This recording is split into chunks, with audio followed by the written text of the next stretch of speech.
लालगंज की अदालत एनपीपी सरबराह गुलाम मुर्तजा जतोई जी दाख़िल केसनि में पेश न थियण ते जांच ऑफिसर जी पघार बंद करे सुञाणप कार्ड ब्लॉक करण जो हुकुम ॾेई छॾियो आहे। इन हवाले सां अपडेट वठूं था एजाज़ चांडोगा। एजाज़, छा वधीक अपडेट आहे?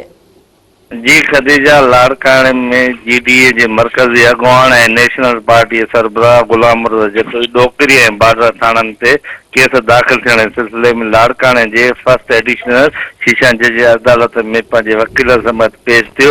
ॿुधणी दौरान जांच ऑफिसर तरफ़ां पेश न थियण ते अदालत जांच ऑफिसर जो पघार ऐं शनाख्ती कार्ड ब्लॉक करण जो हुकुम ॾींदे 15 नवंबर ताईं मुलतवी करे छॾी।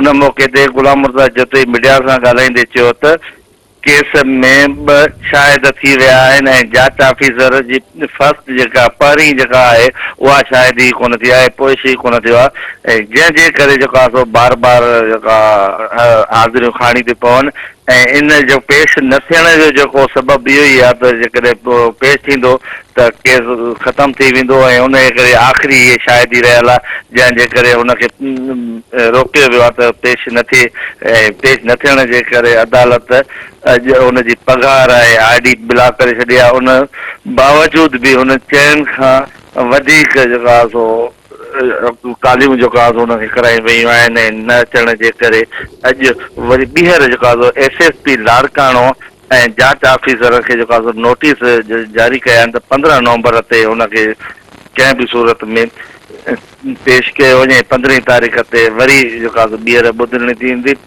हिन जो वधीक चवणो हो त हे जेके बि जेको आहे सो जेको जांच ऑफिसर आहे हुनखे रोकियो थो वञे सरफ़ करे त हिननि खे जेको आहे सो कमज़ोर कयो वञे। असां कमज़ोर न आहियूं। उन मौक़े ते जीडीए जो जेको आहे अॻुवान डॉक्टर सफदर अब्बासी भी जो सो कोर्ट में अची जो सो मुर्तज़ा जतोई सां मिलियो ऐं डॉक्टर सफदर अब्बासी भी जीडीए तरफां जो सो अहिड़े किरियल हरकत जी मज़म्मत कई ऐं डॉक्टर सफदर अब्बासी भी चयो त मुर्तज़ा जतोई सां जेके इंतकामी कार्रवाई कई थी वञनि इहे फौरी बंदि कई वञनि ऐं जीडीए जेको आहे सो हुन सां गॾु हूंदी।